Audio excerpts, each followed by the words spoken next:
Hi everyone, this is Nikki from Team True Villains, and today with a special video I want to talk about one game we did on stream on our last locals.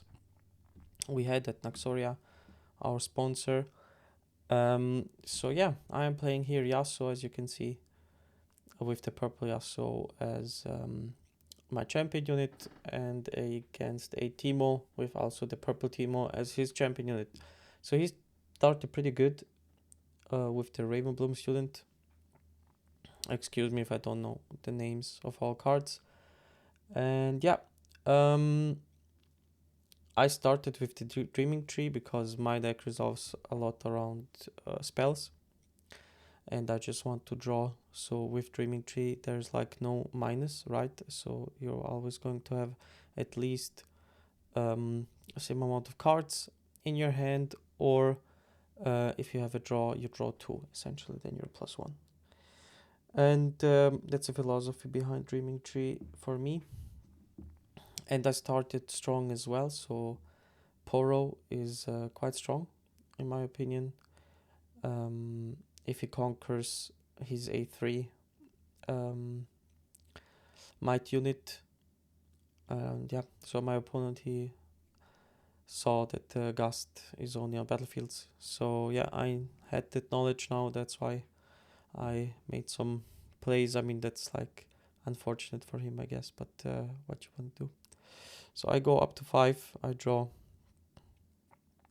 and I think generally in any TCG the best thing you can do is first to attack and then do your stuff. Here it didn't really matter, I knew what he wanted to play, and I just gonna defy that one and score a point. And yeah, now I have essentially 4-mate Poro, which is also really good. And in my hand I have a buff spell, so I just wanted to have that on in my hand, so I left 2 energy open, and I think I did not play anything else. I'm not quite sure. Let's see what I'm gonna do here. But yeah, this was round 3. I went 2-2 in this tournament, and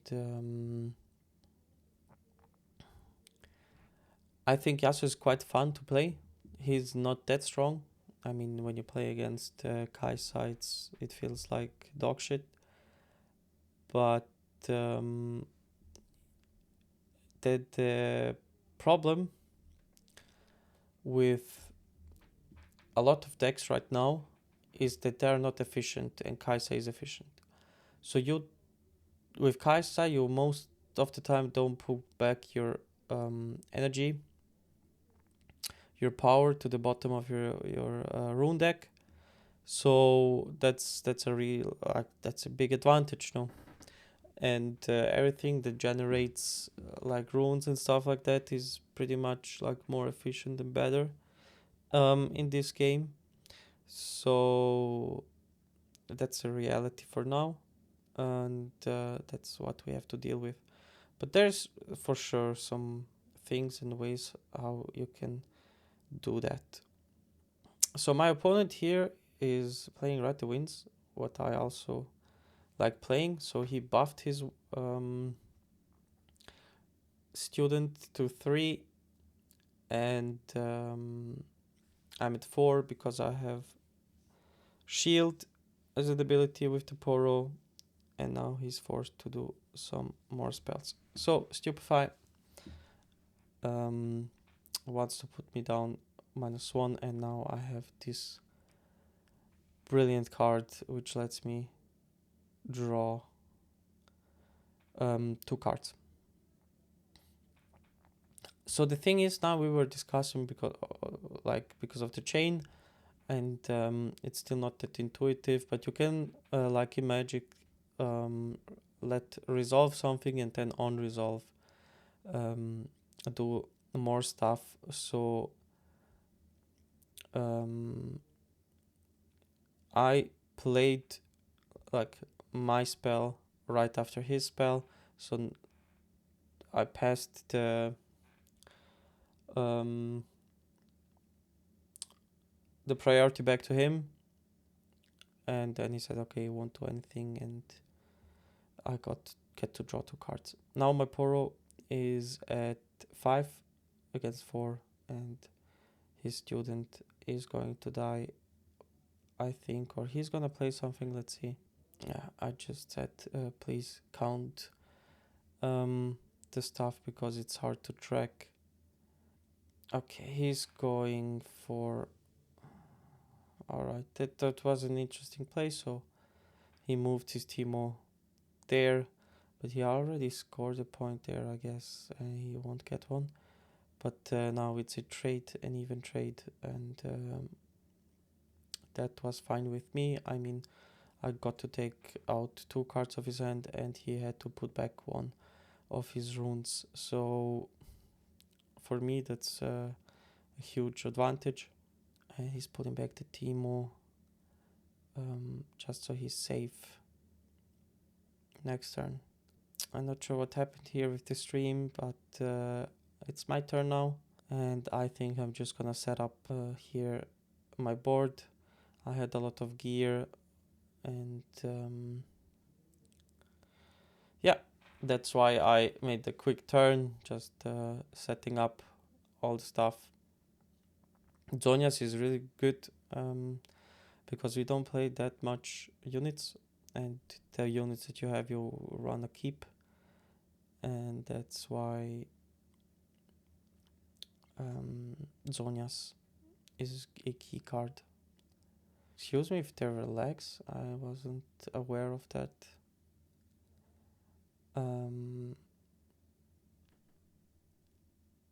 Now we're waiting for his turn. Okay, plays another Teemo. And he passes the turn back to me. I restand my stuff. I get to draw. And let's see what I'm gonna do from here. So I'm gonna just play the spell, which gives me 1, which ramps me 1, and I get to draw 1. Because he has no like threat on board, which is scary. So I can just like set up a bit more, and I don't have to waste my runes here. I mean, I'm playing with 3 cards in hand, so that's also not a lot. And I'm here just going to move into the Dreaming Tree and discard a cane and draw 1. I think I had 2 canes in hand, I'm not quite sure.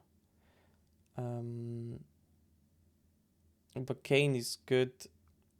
I just think I did it because I did not have enough runes for that turn, and I was hoping to set up with something else. And I just passed the turn with 5 open due to me having a lot of combo tricks. I didn't want to waste my runes and play out the Yasuo champion unit.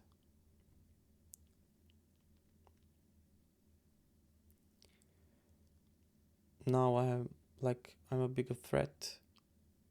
If you want to trade cheap, I still have a lot of options. And that's what I like about this game. So you can like scare your opponent with combo tricks, and he has to play around it.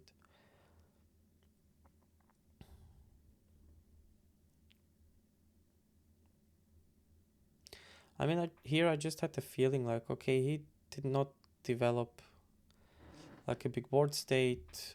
He did not do like a lot. I thought to me, okay, I'm not gonna give him like free value here. Like a cheap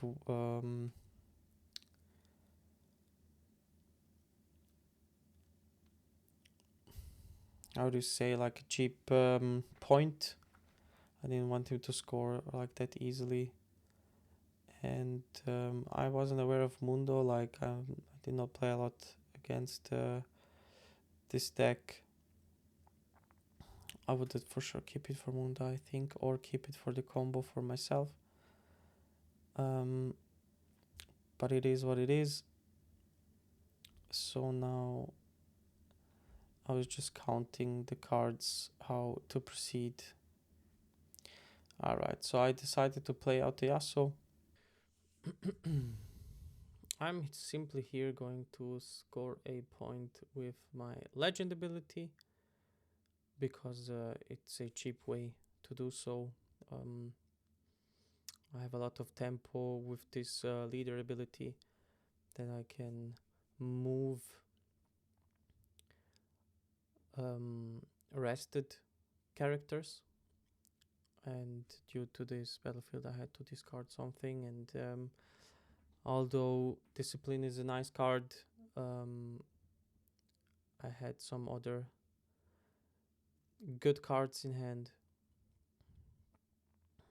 And yeah, so I passed the turn. He has to shuffle back 3 cards from his trash in order, for the Mundo ability. And I have 4 open. I have some combo tricks, and I'm not gonna easily like sacrifice the Yasuo for a cheap point, but I wanted to have this point to be able to take another 2 points next turn, and then I would be at 6, and the game plan would then be to go to 7 and 8. And with Mundo on board, it's quite hard, to be honest.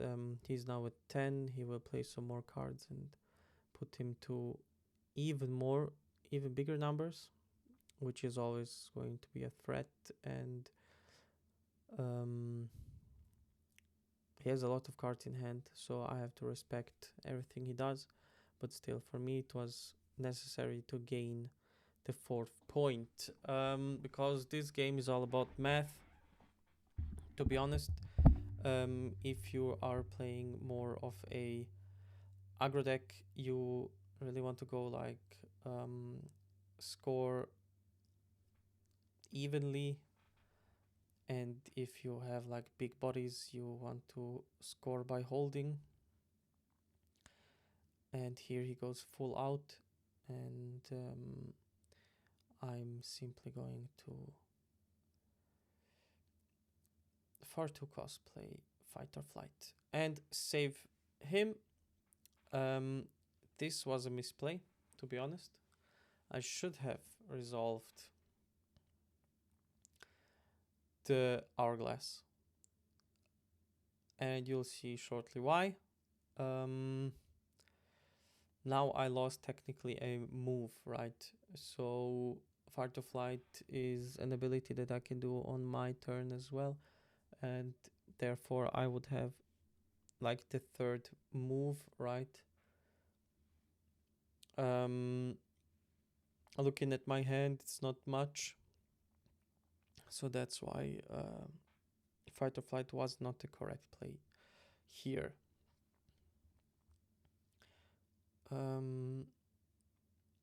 But still, let's move on. I have now all my runes available to me, and I will score a point. So the misplay from my side comes in this turn, where I thought that I can use the Zonias for another move, but it literally says on the card that this is not a move, and my game plan was to not score a point by contesting this opponent's battlefield, because it's quite big, right? And I can't go through. So you're gonna see shortly what I mean. I'm going to use my champion ability here to go forward, making the first move, and now this is the second move. And I just not that I misread it, but I just wasn't aware of that, right? And that could have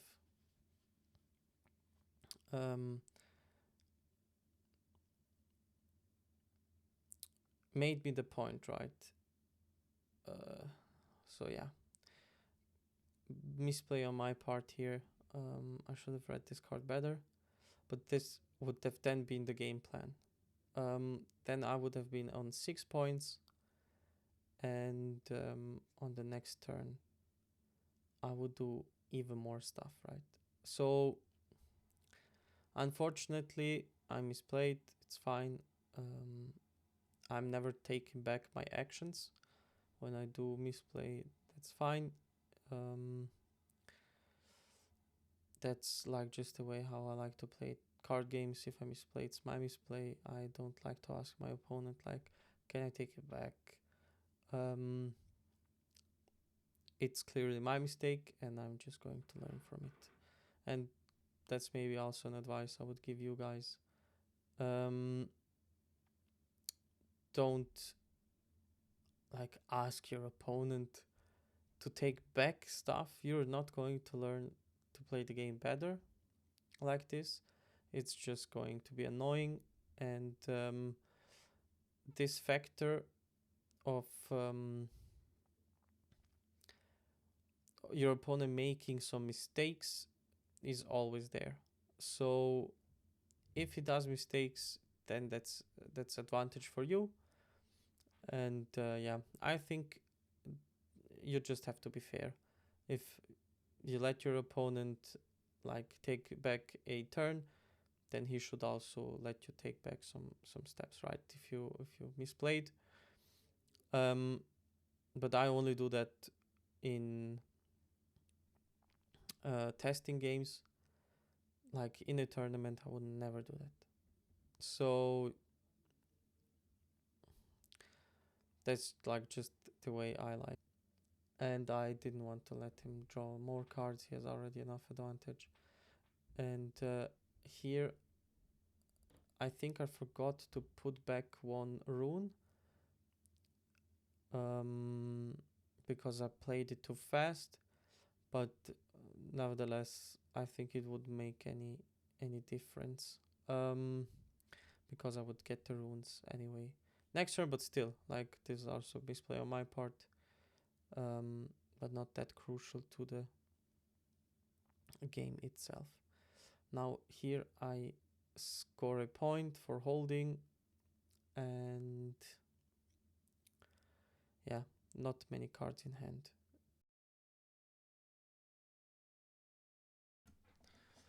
So I'll continue my turn here, and I'm going big. I'm counting my runes, and I will play the White Flame Protector. A small mistake. I should have played him tapped, but I won't attack with him this turn. I knew that I played him this turn, so I can't move. But that's +8 and +3 from the gear, and he has baseline. Let me check real quick. Base stat is 4, I think. Yeah, 4, 15. So he's 15 and I'm going against 14, I believe. No, against 15 too. So it would have been a double kill. I knew that something was coming, and I played here the Last Stand. And again, mistake on my part. Last Stand requires me to put back one rune. And yeah, that's just like my mistake. Please don't judge.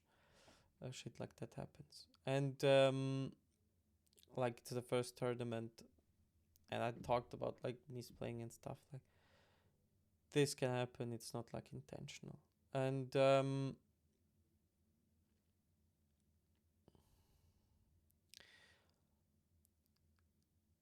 thing is, with this card, it wouldn't matter again.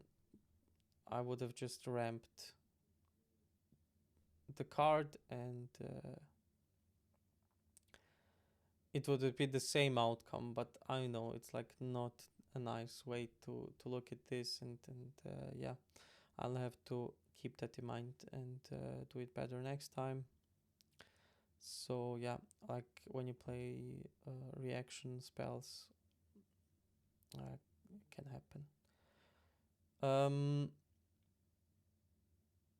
I have my signature spell in hand, and I have like a game plan ready to win next turn, and that's how I'm going to approach this game with that finishing card. And yeah, I expected like he's going to kill it, and I just said, okay, that's fine.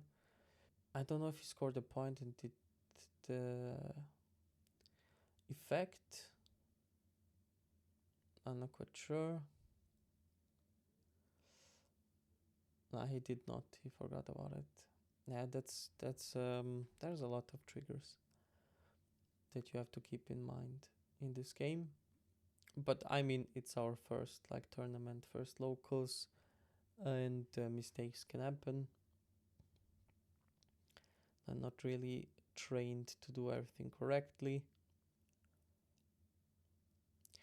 So this should be my last turn. And the cool thing is, what I like about Riftbound, when you score a point but do not win, and it's your 8th point, you get to draw a card. And like you can top deck something to win. I had like everything already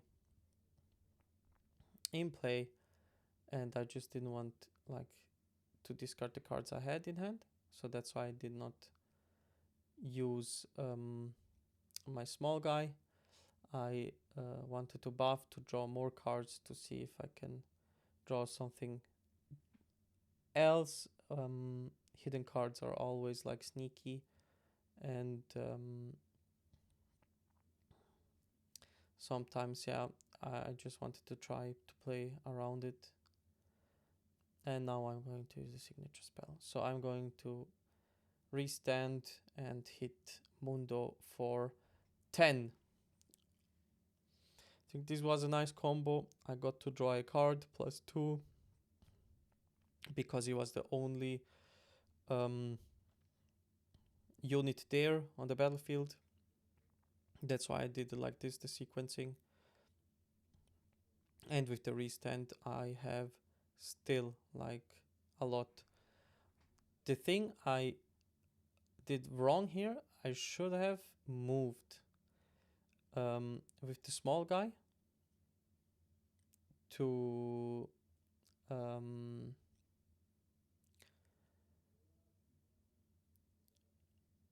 the battlefield that I conquered there, and I would have dealt 3 damage more. But that's the play I see right now after the game. But it's still nice to know, like, if no, I'm sorry, I'm yapping. No, that's not true. When I'm attacking, I gain 3, or when I'm defending of the gears. Sorry guys, forget about it. Yeah, I deal 9 damage because of the stupefy, and I'm just counting how many he has. So I knew I have 9 plus 3, I'm 12 against 6, and there's nothing much you can do, and that's GG. So yeah, some couple mistakes happened, but the gameplay is still pretty nice. I think I showed what Yasuo can do.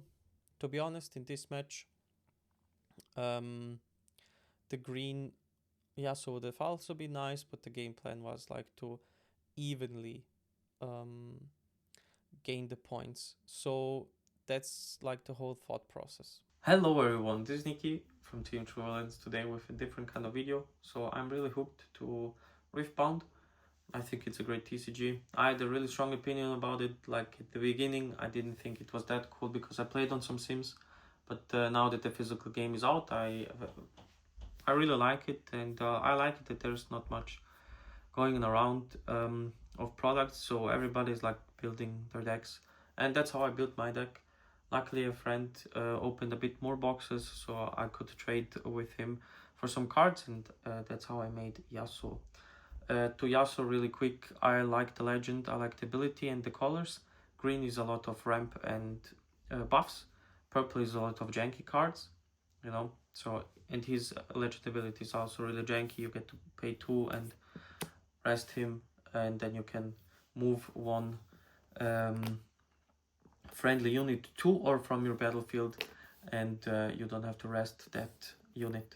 So yeah, I really like it, and there's still like potential in this deck, I think.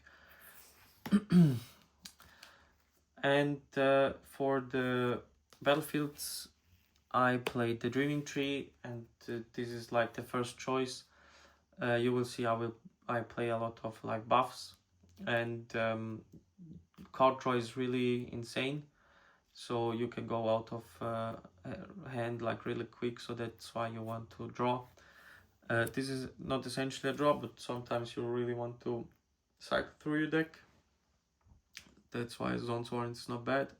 But I think I will change it to the one that gives you a point at the beginning, because this deck should be played aggro in my opinion. And the last one is Targon's Peak, because as I said, I play a lot of spells, and with this you always have a threat on your opponent's turn, which I think makes sense. Then let's go through the units. So I play 2 copies of Traveling Merchant. I think he's okay, he's fine. I think there's better 2-drops, that's why I play only 2 of him. But still, like when I move, discard 1, then draw 1. And if you don't have cards in hand, you just draw 1. That's, yeah, he's fine. You just want to have some early stuff, that's why he's okay. And then for the other 2-drops, I play Stalwart Poro. I just like the idea of him that his shield for 2 cost, he has essentially 3, and he's like really pesty with the Dreaming Tree and some other abilities, then your opponent can't really get rid of him that easily. So yeah, I like Stalwart Poro. So then I play 3 Kane. He's really strong, so he has ganking, which means he can go from battlefield to battlefield, and if he moves twice, he doesn't get damage. And the deck is really made to move a lot, so it's pretty easy to move twice. He's not that big, he's 6 only, which is for like mid game good, but in late game not that great, but still I think Kane is essential in this deck, is really good. Then the unit I play alongside my Yasuo most of the time, not all of the time, but most of the time, is this Yasuo, Windrider. And I like his ability, he's pretty janky, so you can get him out on turn 2, and then you can start with the shenanigans. It's hard to make his work, but if he works, like I procced him twice in one game, and it was really like fast, really. It was over really fast, oh my god. So yeah, some would argue that this card is dog shit, but for me, this TCG should be fun, and I have fun with this card.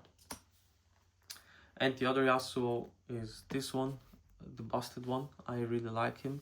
So he deals damage equal to his might when he attacks, and you can get rid of many cards that way, and he's even better with White Flame Protector. So you buff him up to 14 and then you go wild. And yeah, I really like this lineup. To be honest, now after the tournament I would put in more units because I think units win more. And there's Raza, I think he's called, which I think would be good in this deck because you have still a lot of draw and discard options. Then a card you probably did not see play anywhere else is the Siren, and it just does the things that I want with this deck, and particularly with this Yasuo. So for one, you get to put Yasuo back from the battlefield to your base, and it's cheap, and I just want to do that, right? I just want to move, and it came up. So when I had this card and Yasuo developed on turn 2, on turn 3 I already procced him because then it's easy. You could just attack, for example, then you do your legend ability. You attack, then you make Siren, and you go back to base, and then you do your legend ability and attack the other one, and then you can score 3 points. And I really pulled it off like twice in one game, and it was over like in 10 minutes. So I don't have a third copy, but I would play a third copy. It's fun. For the other gear, I play Mask of Foresight. I think this is pretty good because we don't have like a lot of units all the time, and that you can buff them all the time is really good. And a really broken card is Zonias. You have to play 3 because you want to keep your Yasuo alive, or your units, because we don't really play a lot. And I would like, yeah, you have to be careful with Zonias. You can leave your Yasuo at the battlefield with this hidden. That makes more sense because if they don't kill your small units, then this goes to waste. Zonias is a trigger that you have to resolve on the first death of a unit. But let's talk about the spells. So I think going second, this is one hell of a spell, like really good. You get to ramp 1 and draw 1.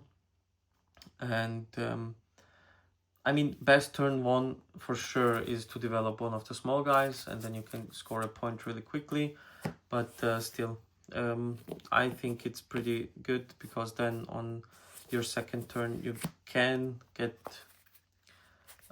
this Yasuo out. And I mean, in some matchups you really want to play this Yasuo over the other one. But still, like, it's a solid card, and it's action speed, so in late game it's just a draw 1. Then I play One Last Stand because you need only 1. It's a late game card where you can like go for the last push and kill as many things for your opponent's side, so you can then somehow keep the advantage. Your unit dies because it gets temporary, but nonetheless, I think it's nice. It came up against Dr. Mundo, and he didn't expect me to have Last Stand, so yeah, really good. And the signature spell, Last Breath. I like it. It's just 1 energy more than the other card. Let me see, the Ride the Wind. I mean, yeah, it's more expensive, but you do damage on board, and because our units aren't that big, that's not bad. So for me, it helped out in quite some games. Then one really good card, Discipline, and with the Dreaming Tree, it's really strong. So +2 and draw 1, so it recycles itself. You don't lose a card. I like this. Then a really situational card. I really like this card. You can move any unit from a battlefield to its base, so either your opponent's or yours. And like if your opponent wants to go in big, you can just send it back. So yeah, fight or flight, really strong card. Then also a really cool card, but I think I'm going to cut it to 2 or 1, is Ride the Wind. I mean, this is like what your deck wants to do, but it's not that cheap.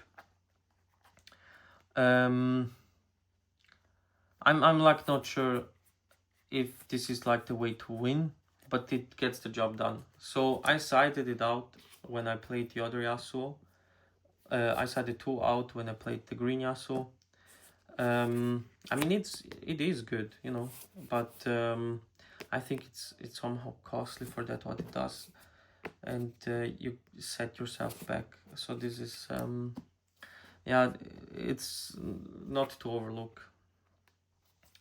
Then for 1-cost spells, I play On Guard, like generic +2 most of the time, and you get to draw when you are on Dreaming Tree. So yeah, it recycles itself. That's really nice. And then 2 Defy, and Defy is really good. I think I'm going to bump it to 3. So there's like still a lot of room for improvement. But yeah, this was the main deck. For the runes, I just play a 6/6 split. There's nothing much to talk about that. And about my side deck, so I put in Acceptable Loss and Adeptron against Aurora.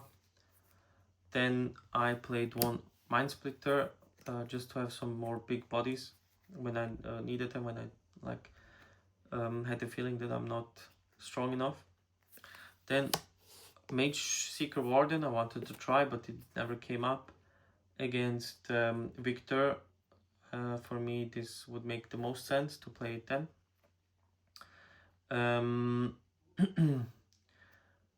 And then for the last 2 cards is Rebuke, and Rebuke is really strong, like against Dr. Wound or big opponents.